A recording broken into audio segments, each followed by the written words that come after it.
এই কনক, কনক, হ্যাঁ পিসি, বলো। গতকাল তোদের বাড়ি একজন সাধু বাবা এসেছিলেন দেখলাম, কি ব্যাপার বলতো? উনি তীর্থে বেরিয়েছেন, পথে তৃষ্ণা মেটাতে আমাদের বাড়িতে জলপান করতে এসেছিলেন। খুব জল তেষ্টা পেয়েছে বাবা, একটু জল পান করতে চাই। নিশ্চয় নিশ্চয়, আপনি এখানে আসন গ্রহণ করুন, আমি এক্ষুনি ব্যবস্থা করছি। ভগবান তোমার কল্যাণ করুন। মা কনক, হ্যাঁ বাবা। যা যা, একটা থালা, একটু বাতাসা আর এক ঘটি জল নিয়ে আয় তো মা। আচ্ছা বাবা। একটু বসুন বাবা, আমার মেয়ে এক্ষুনি জল আর বাতাসা নিয়ে আসছে। আমি সন্ন্যাসী ভিক্ষুক, যেখানে যাই সেখানে গৃহস্থের বাড়িতে ভিক্ষে করে খাই। আয় বা আয় আয় আয়, নিন বাবা, এই গরিবের বাড়িতে একটু সেবা গ্রহণ করুন। প্রণাম করো তোমরা, প্রণাম করো।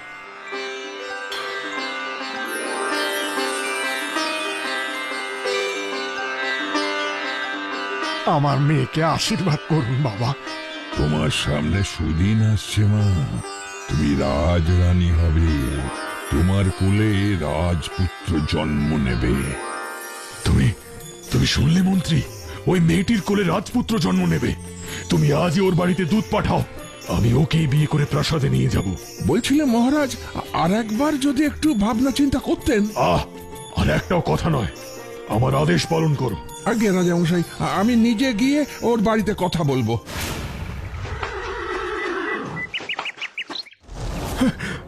আমি ভাবতেও পারছি না মন্ত্রী মশাই, আমাদের কনকের এত ভালো সৌভাগ্য, স্বয়ং দেশের রাজার সঙ্গে ওর বিয়ে হবে।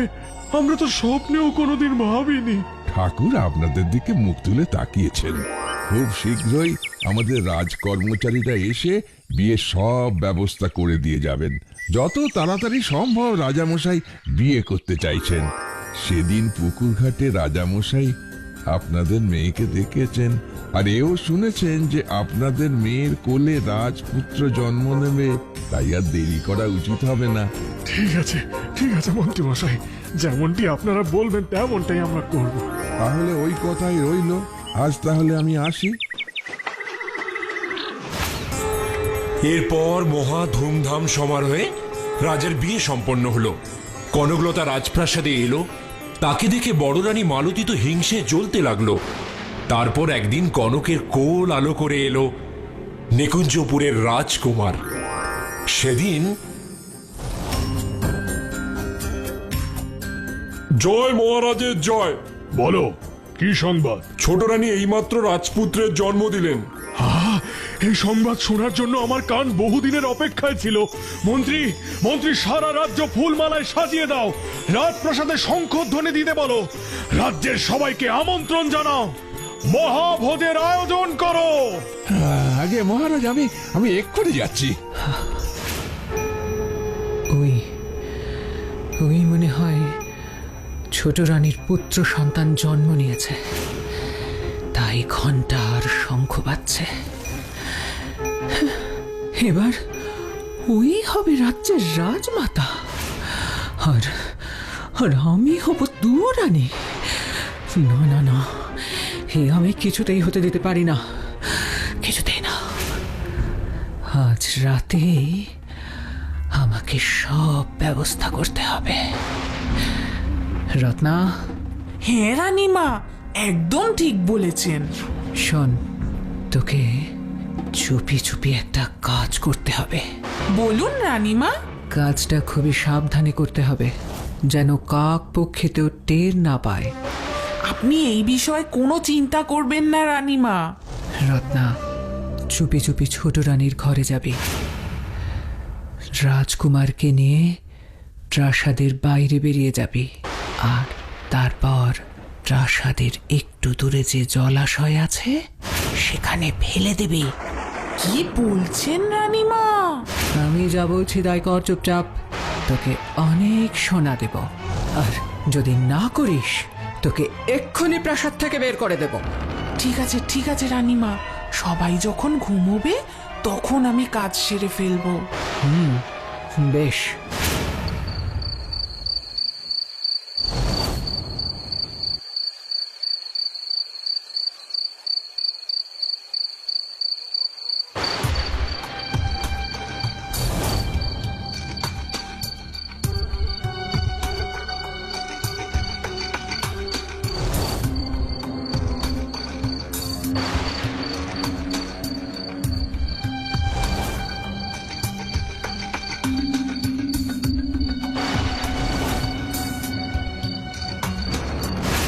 আমি তো কিছুই বুঝতে পারছি না, এত কড়া পাহারার মধ্যে কি করে একটা দুধের শিশু চুরি হয়ে যায়, যেখানে তার মা পাশেই শুয়েছিল।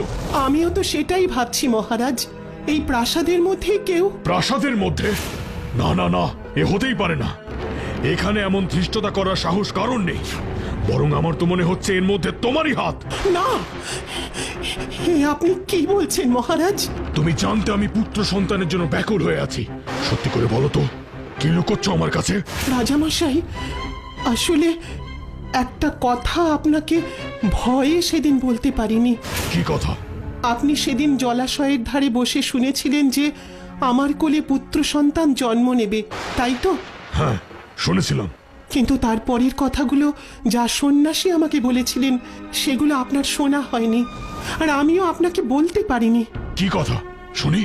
আমার কোলে রাজপুত্র জন্ম নেবে শুনে আমরা সবাই খুব খুশি হয়েছিলাম, কিন্তু তারপরেই এ আপনি কি বলছেন বাবা? আমার মেয়ে রাজপুত্রের জন্ম দেবে? তবে তবে কি বাবা? পুত্রের জন্মের সঙ্গে সঙ্গে তার রূপ পাল্টে যাওয়ার আশঙ্কা থাকবে। হে আপনি কি বলছেন বাবা? হ্যাঁ মা, সবই বিধির বিধান। তার লিখন খণ্ডাবে কে?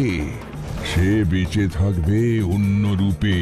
তার যখন 25 বছর বয়স হবে, তখন যদি কোনো রাজকন্যা ওকে বিয়ে করতে চায়, তাহলে সে আবার আগের রূপে ফিরে আসবে, আর তার বাবা মাকেও সে ফিরে পাবে। ভেবেছিলাম রাজপ্রাসাদে এত পাহাড়ের মধ্যে আমার পুত্রের কোনো ক্ষতি হবে না, কিন্তু কিন্তু এখন দেখছি। চুপ করো, চুপ করো তুমি। যত সব বানানো আজগুবি গল্প, আমি তোমার একটা কথাও বিশ্বাস করি না।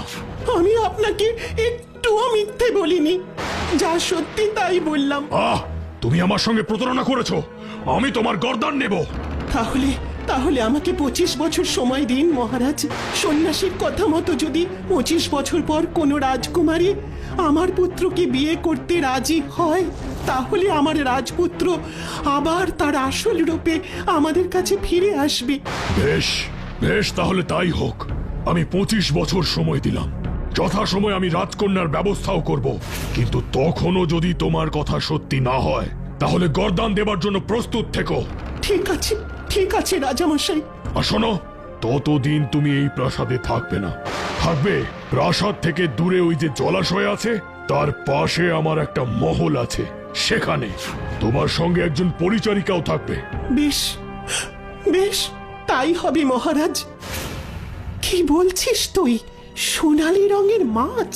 হ্যাঁ রানীমা, আমি নিজের চোখে দেখেছি। সন্ন্যাসীর কথা একেবারে অক্ষরে অক্ষরে মিলে যাচ্ছে। রানীমা, আপনি রাজামশাইকে সব কথা বলুন। না রে পদ্ম, তিনি আমাকে অবিশ্বাস করেন, তাই আমি যাই বলি না কেন উনি সব মিথ্যেই মনে করবেন। বেশ হয়েছে, বেশ হয়েছে। আমি যা চেয়েছিলাম তাই হয়েছে। কনক, তোমার আর রাজমাতা হওয়া হলো না। রানীমা, বলছি আমার পুরস্কারটা। দেব দেব, সব দেব। বলেছি যখন, তখন তোকে গয়না দিয়ে মুড়ে দেব। আমার তো বেচারা কনকের কথা ভেবে বড্ড মায়া হচ্ছে। বেচারি, ছেলেও পেল না, প্রাসাদে থাকতেও পেল না। কে কে ওখানে? আমি রানীমা, দাসী পদ্ম।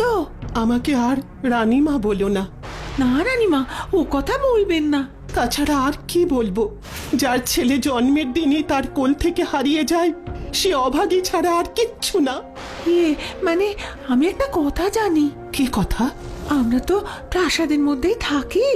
যেদিন আপনার সন্তান জন্ম নেয়, সেদিন রাত্রিবেলা যখন সবাই ঘুমিয়ে পড়েছিল, তখন বড় রানীর পরিচারিকাকে একটা কাপড় মোড়া শিশুকে কোলে নিয়ে বেরিয়ে যেতে দেখেছিলাম।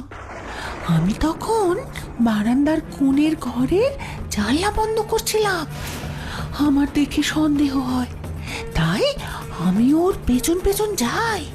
তারপর দেখি যে জলাশয়ের মধ্যে ছেলেটাকে ফেলে দিল। কি সর্বনাশ! কি বলছিস তুই?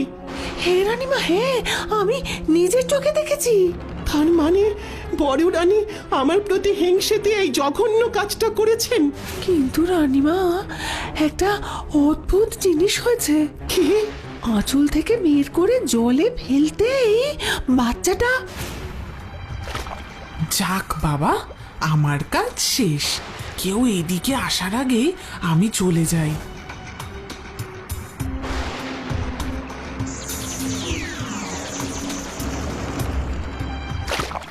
কি বলছিস তুই? সোনালী রঙের মাছ? হে রানীমা, আমি নিজের চোখে দেখেছি। সন্ন্যাসীর কথা একেবারে অক্ষরে অক্ষরে মিলে যাচ্ছে। রানীমা, আপনি রাজামশাইকে সব কথা বলুন। না রে পদ্ম, তিনি আমাকে অবিশ্বাস করেন। তাই আমি যাই বলি না কেন উনি সব মিথ্যেই মনে করবেন। তাছাড়া আমি ওনার কাছে 25 বছর সময় চেয়েছি। রাজপুত্রের মুখ ওই সময় আসল রূপে আসবে। তার আগে আমি মহারাজের কাছে যাব না। বেশ, আপনি যা ভালো মনে করবেন। কুমার, কুমার, দেখো তোমার মা এসেছে। আজ তোমার জন্মদিন। সোনা আমার, এসো একটু পায়েস খেয়ে যাও বাবা।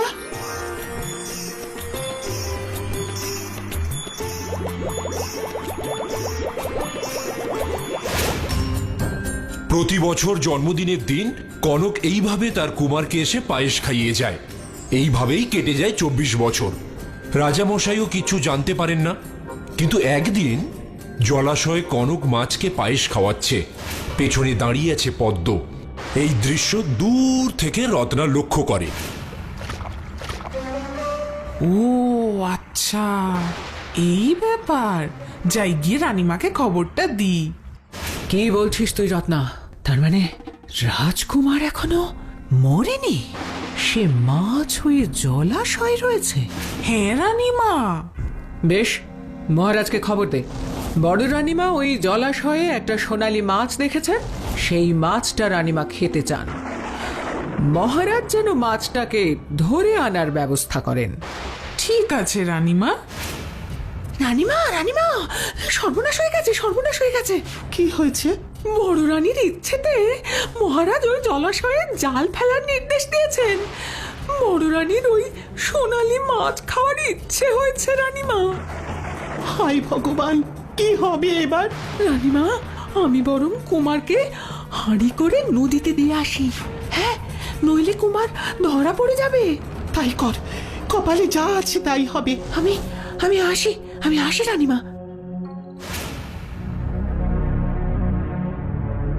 জয় মহারাজের জয়।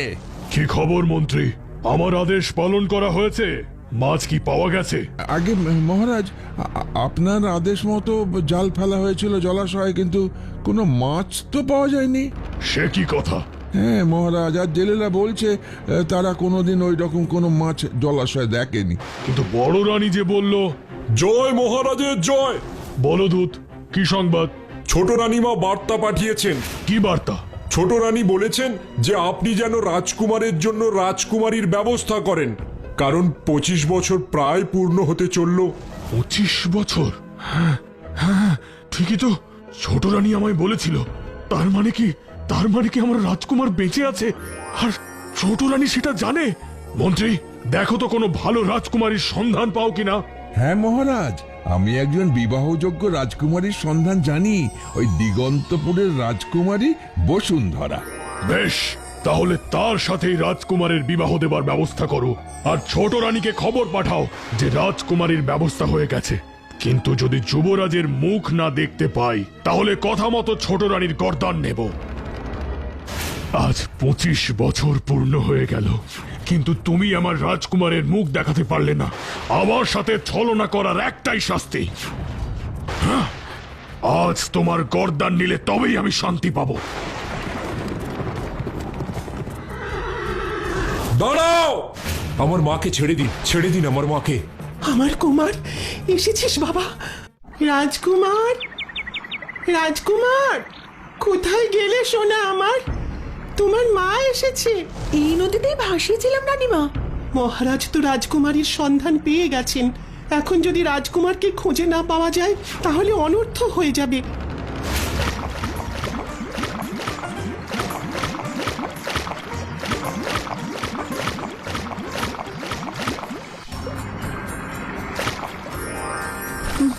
বাহ, কি সুন্দর মাছটা!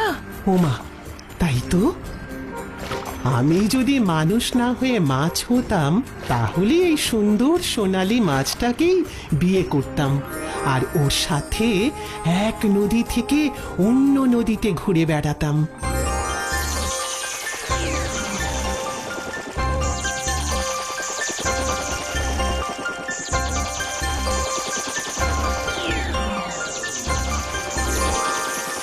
আমি নিকুঞ্জপুরের রাজপুত্র। জন্মের পরই আমার সৎ মাতা রাজ্যের বড় রানীর চক্রান্তে আমি মৎস্যকুমারে পরিণত হই। আজ তুমি আমাকে বিয়ের ইচ্ছে প্রকাশ করে আবার সেই অবস্থা থেকে মুক্তি দিলে। রাজকন্যা বসুন্ধরার পিতা সমস্ত ঘটনা শোনার পর তার মেয়ের সাথে রাজকুমারের বিবাহ সম্পন্ন করলেন। বিয়ে করে রাজকুমার বসুন্ধরাকে নিয়ে ঘোড়ায় চড়ে নিজের রাজ্যের উদ্দেশ্যে রওনা হলো। আর ওদিকে নিকুঞ্জপুরে আজ 25 বছর পূর্ণ হয়ে গেল, কিন্তু তুমি আমার রাজকুমারের মুখ দেখাতে পারলে না। আমার সাথে ছলনা করার একটাই শাস্তি। হ্যাঁ, আজ তোমার গর্দান নিলে তবেই আমি শান্তি পাবো। দাঁড়াও! আমার মাকে ছেড়ে দিন, ছেড়ে দিন আমার মাকে। আমার কুমার, এসেছিস বাবা? মা? কে মা? হ্যাঁ পিতা, আমি আপনার রাজপুত্র। জন্মের পর বড় রানী আর তার সেবিকা চক্রান্ত করে আমাকে জলাশয়ে ভাসিয়ে দিয়ে আসে, কিন্তু বিধাতার আশীর্বাদে আমি বেঁচে থাকি একটি সোনালী মাছ হয়ে। আবারও আমাকে মারবে বলে বড় রানী আপনাকে দিয়ে জলাশয়ে জাল ফেলতে বলেন, কিন্তু তখন মার সেবিকা আমাকে নদীর জলে ভাসিয়ে দেন, আর আমি সাঁতার কেটে দিগন্তপুরে ভেসে উঠি। সেখানে রাজকুমারী বসুন্ধরা আমাকে বিবাহ করতে চাইলে আমি আবার আমার আসল রূপে ফিরে আসি। এত বড় স্পর্ধা! আমাকে আমার ছেলের থেকে এতদিন বিচ্ছেদ করালে। আয়, কে আছিস? ছোট রানীকে এক্ষুনি বাঁধন মুক্ত কর, আর ওই শয়তানি বড় রানী আর তার সেবিকাকে কারাগারে পোর। শুধু এই দিনটার অপেক্ষা ছিল।